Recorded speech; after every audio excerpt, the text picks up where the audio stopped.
தற்கால தமிழ்நாட்டு வரலாறு வெங்கடேசன் அவர்கள் எழுதிய புத்தகத்திலிருந்து பேஜ் நம்பர் 3, 4ல இருந்து 5 கேள்விகள் பார்க்க போறோம். எக்ஸாம் பாயிண்ட் ஆஃப் வியூல ரொம்ப ரொம்ப இம்பார்ட்டன்ட். ஓகேங்களா?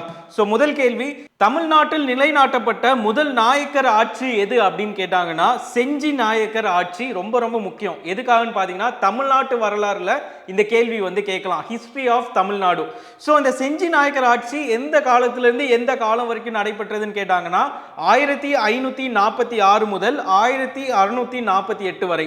இரண்டாவது கேள்வி, செஞ்சி நாயக்கர் ஆட்சியை தொடங்கியவர் யார் அப்படின்னு கேட்டாங்கன்னா வையப்பன் நாயக்கர் அப்படின்றவர். ஸோ 1526 முதல் அவர் ஆட்சி செய்த காலம் என்னன்னு கேட்டாங்கன்னா 1541. ஸோ இவர் தான் முதல் நாயக்கர் அப்படின்றதுனால கண்டிப்பா அதோட இயரை தெரிஞ்சு வச்சுக்கோங்க. மூணாவது, கிருஷ்ணகிரி கோட்டையை பலப்படுத்திய கோயில்கள் கட்டியவர் யார் அப்படின்னு கேட்டாங்கன்னா வேற யாரும் இல்ல, நம்ம எல்லாருக்கும் தெரிஞ்ச கிருஷ்ணப்ப நாயக்கர் அவர்கள். கிருஷ்ணப்ப நாயக்கர் அவரோட ஆட்சி காலத்தை கண்டிப்பா தெரிஞ்சுக்கணும்.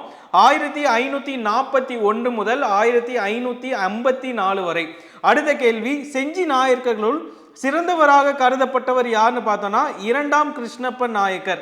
இரண்டாம் கிருஷ்ணப்ப நாயக்கர். ஐந்தாவது உங்களுக்கான கேள்வி, செஞ்சி நாயக்கர் ஆட்சி எப்போது வீழ்ச்சி அடைந்தது அப்படின்றத கமெண்ட் செக்ஷன்ல கமெண்ட் பண்ணுங்க.